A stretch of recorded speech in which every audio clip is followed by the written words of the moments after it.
Praise the lord. దేవునికి మహిమ కలుగును గాక. దేవుని బిడ్డలందరికీ యేసయ్య నామములో ఉదయకాల శుభములు వందనాలు తెలియజేస్తూ ఉన్నాం. దేవుని బిడ్డలారా, యేసయ్య మనందరినీ ప్రేమించి ఫిబ్రవరి మాసంలో 2వ తారీఖు ఆదివారం ఈ పునరుద్ధాన దినమందు దేవుని యందు ఆనందించడానికి యేసయ్య మనకిచ్చిన శ్రేష్టమైన శుభదినమును బట్టి మనమందరము కుటుంబ సమేతంగా యేసయ్యకు వందనాలు చెల్లింపబద్ధులమై ఉన్నాం. జీవము గల దేవుని వాక్కు అనే కార్యక్రమంలో యేసయ్య ఈరోజు మనకిస్తున్న వాగ్దానం నెహెమ్యా గ్రంథము 8వ అధ్యాయం 10వ వచనం. యెహోవా యందు ఆనందించుట వలన మీరు బలమొందుదురు.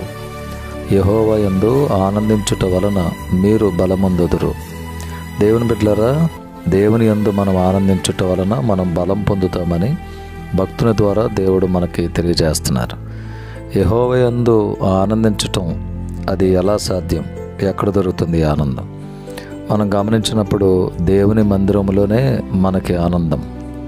ఎందుకంటే వాక్యంలో చెప్పబడినట్లుగా ఆయన సన్నిధి యందు సంపూర్ణ సంతోషము కలదు, నిత్య సుఖములు ఆయన కుడి చేతిలో. కాబట్టి ఈరోజు ఆదివారం అని గుర్తెరిగి దేవుని మందిరానికి వచ్చి దేవుని యందు ఆనందించి వాక్యము ద్వారా, పాటల ద్వారా, ప్రార్థన ద్వారా దేవుని యందు ఆనందించి దేవుని ద్వారా మనం బలం పొందుకుందాం. అలాంటి ధన్యత, అలాంటి కృప, భాగ్యం దేవుడు మనందరికీ అనుగ్రహించునుగాక. ఆమేన్.